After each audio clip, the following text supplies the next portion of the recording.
Muito bom dia, boa tarde, noite, madrugada, nobres colegas. Sejam novamente bem-vindos ao LAC Ambiental, o canal da legislação ambiental comentada. Eu sou Lucas Azevedo de Carvalho. Quem quiser saber um pouco mais sobre mim, basta acessar nossa página no Facebook, porque aqui vamos direto ao que interessa. E o que interessa hoje é concluirmos o curso sobre o Código Florestal Brasileiro. Fico muito feliz que tenham chegado até aqui. É sinal de que estão gostando e estão aprendendo. Isto é uma satisfação muito grande. De forma coincidente, estou gravando esta aula em 16 de setembro de 2017, um sábado, e assim num clima mais descontraído, vamos terminar os estudos e depois podemos iniciar o decreto, o nosso querido fim de semana. É claro que se você estiver estudando para concurso, estudará também durante o sábado e o domingo.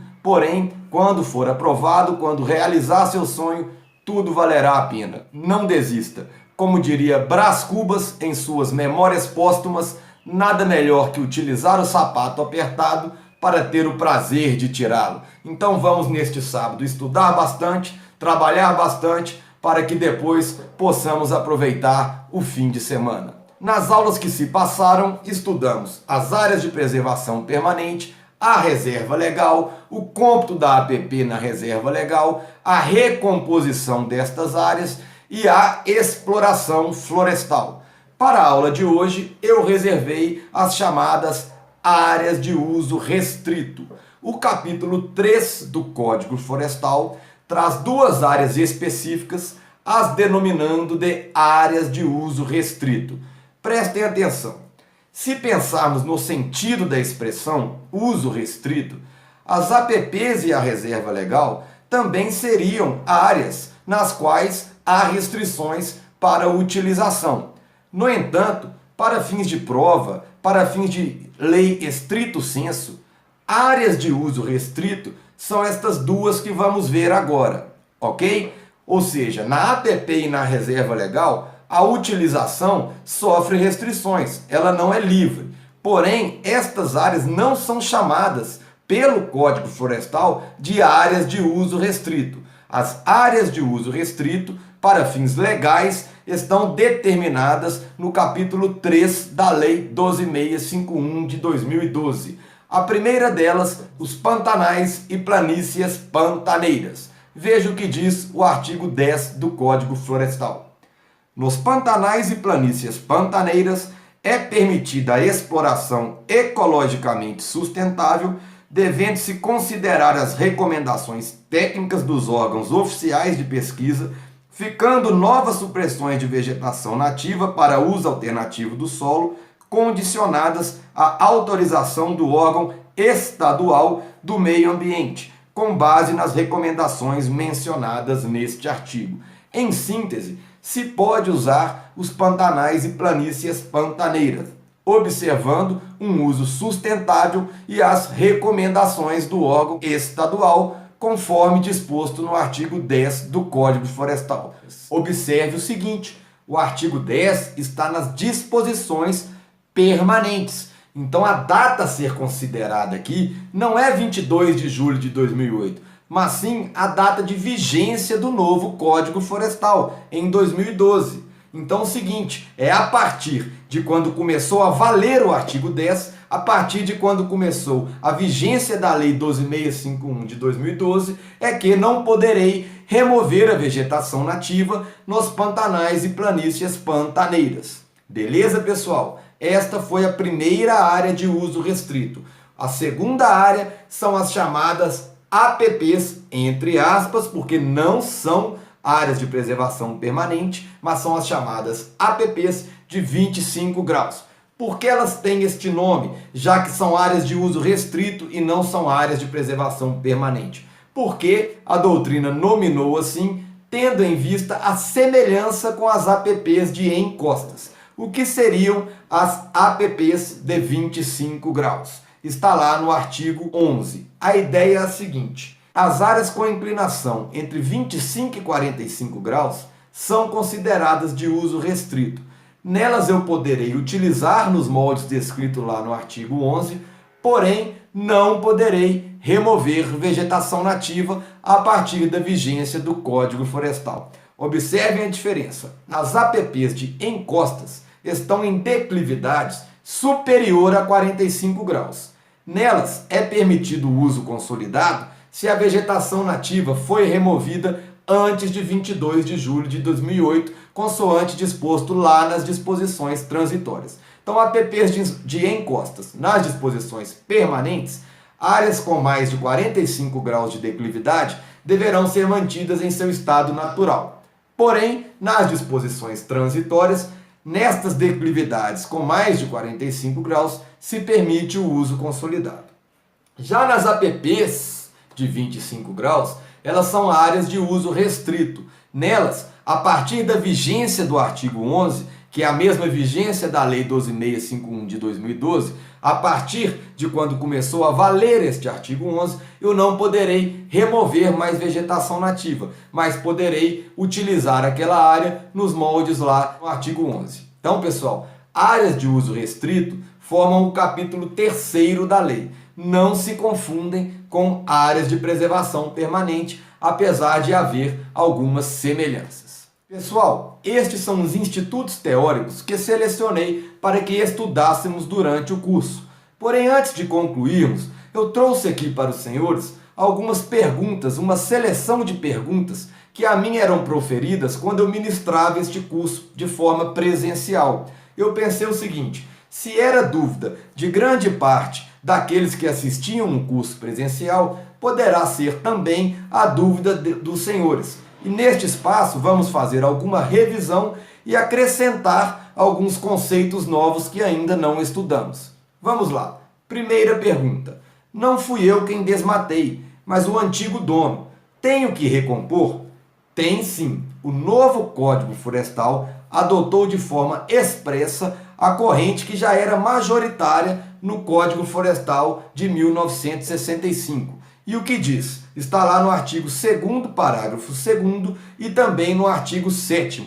A obrigação de cumprir o Código, de recompor a vegetação, de obedecer à legislação florestal, ela adere à coisa, ela é próprio terreno, ela tem que ser cumprida pelo atual proprietário ou possuidor, independente de quem que efetivamente desmatou, causou dano ecológico. Então, se foi seu bisavô, seu tataravô, que fez a conversão da vegetação nativa lá em 1910, não importa. Você que herdou a propriedade ou posse terá que cumprir o disposto no Código Florestal de 2012. Então, não importa quem causou o dano ecológico, quem desmatou e nem mesmo a forma de transmissão da propriedade. Pode ser herança, compra e venda, doação, etc.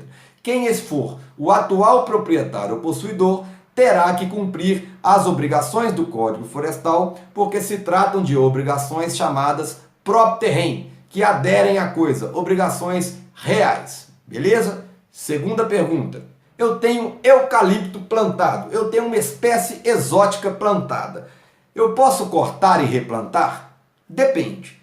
Se ela está plantada em área de preservação permanente e você tiver o uso consolidado, você vai poder plantar e replantar observando aqueles critérios que estudamos. Se não tiver o uso consolidado, você é obrigado a cortar e plantar a vegetação nativa. Beleza? Se estiver na reserva legal, poderá ser mantido se consorciado com a vegetação nativa. Ok? Agora, se estiver fora da APP e da reserva legal, não precisa de plano de manejo florestal sustentável para se explorar a floresta plantada. Beleza, pessoal? O pequeno produtor é dispensado da reserva legal? Nós vimos que no Código Florestal não há dispensa expressa para o pequeno, médio ou grande produtor.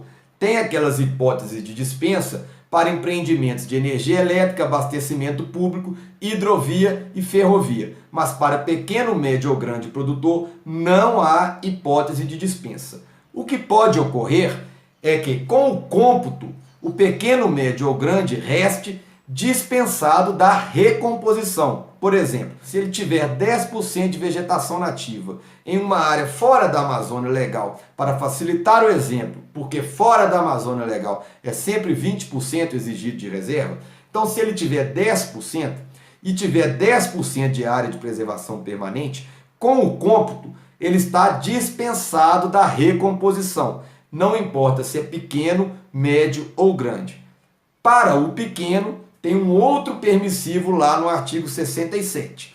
A vegetação nativa que ele tinha em 22 de julho de 2008 tirou a foto da propriedade em 22 de julho de 2008. Para o pequeno, aquela reserva legal será considerada suficiente para fins de cumprimento do Código Florestal. Então ele está dispensado de recompor, mas não há uma dispensa expressa de reserva legal para pequeno, médio ou grande produtor. Lembrando que o cômputo é válido para o pequeno, para o médio e para o grande, não é só para o pequeno. A questão que não falamos e que é relevante é o prazo para inscrição no Cadastro Ambiental Rural.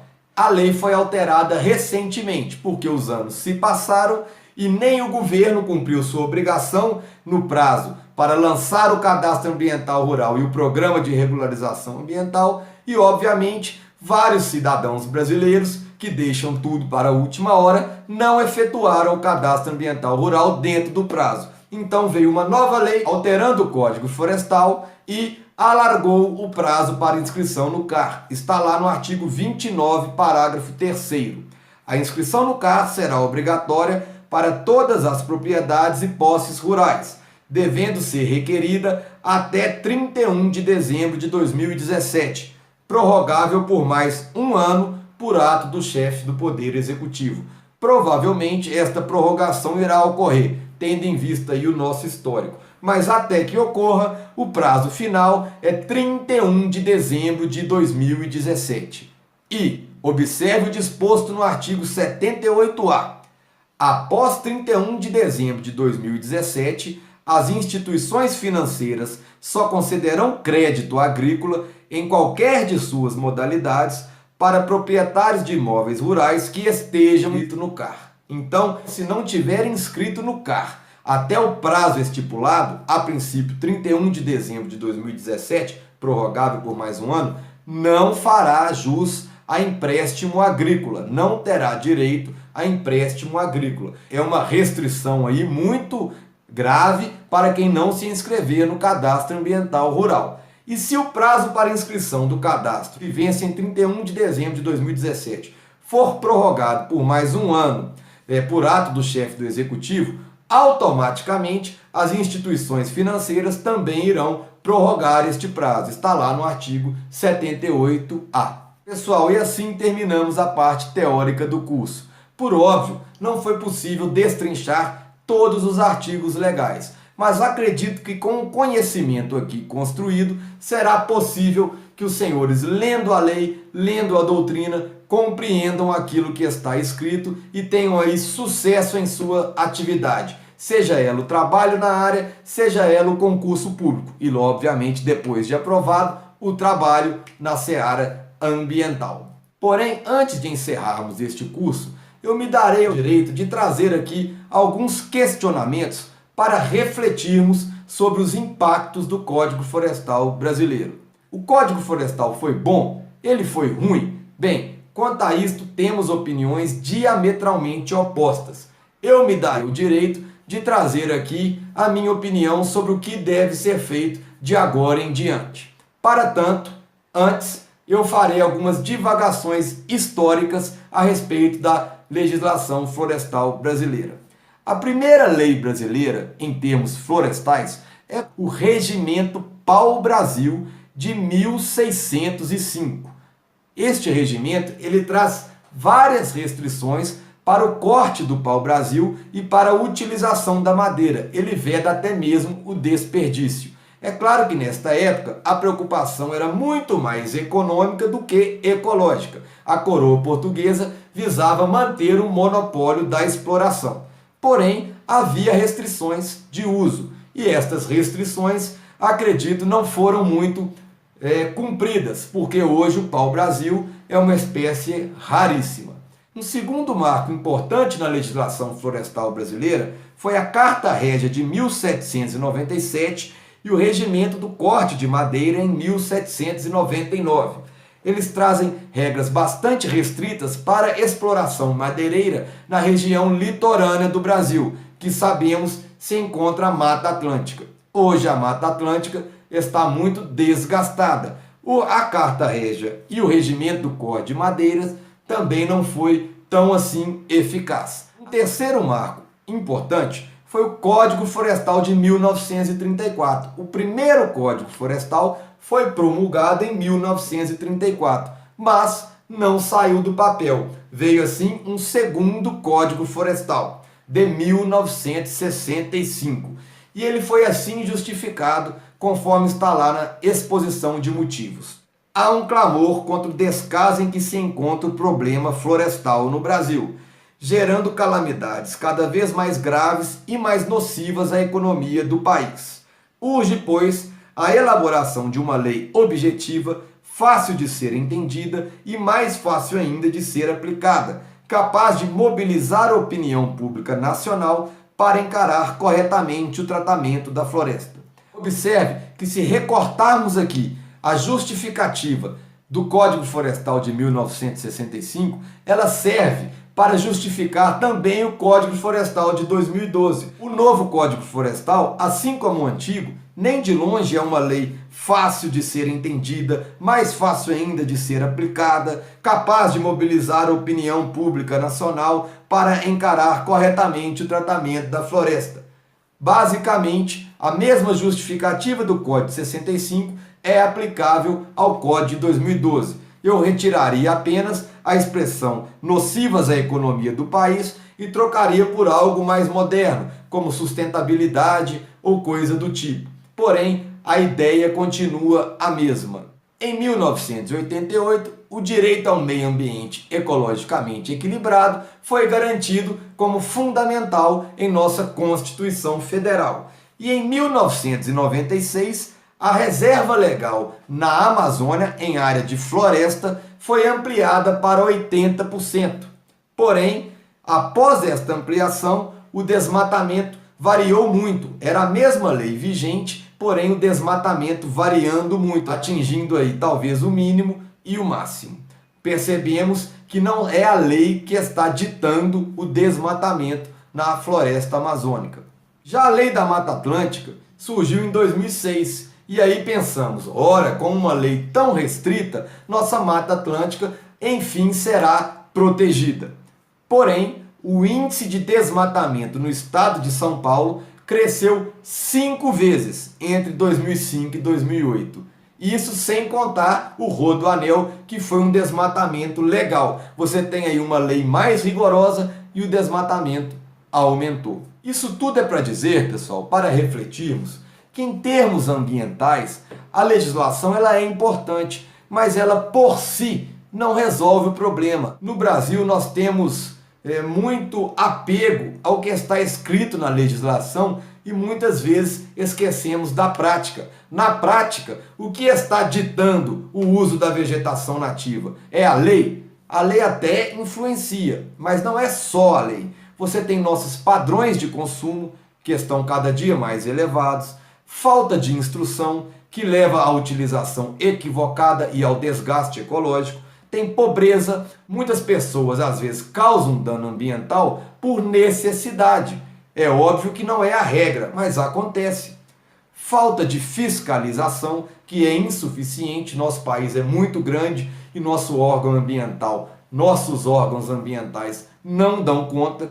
E a baixa qualidade técnica da produção em alguns setores. Tudo isso vai ditar aí o uso do nosso solo, o uso do nosso território, de nossa vegetação, de forma correta ou não. Porém, estamos muito apegados ao aspecto legislativo. Nos prendemos à lei e esquecemos que a prática é ditada também por outros fatores. Diante disso, a meu ver, e aqui é uma opinião pessoal, que é claro pode ser contraditada, mas a meu ver, eu acredito que é chegada a hora de pararmos de discutir o Código Florestal no âmbito abstrato e irmos para a prática. Se aceitarmos o Código Florestal que temos, mas efetivamente buscarmos seu cumprimento, teremos uma melhoria sobre o aspecto ecológico sobre o aspecto social e sobre o aspecto econômico.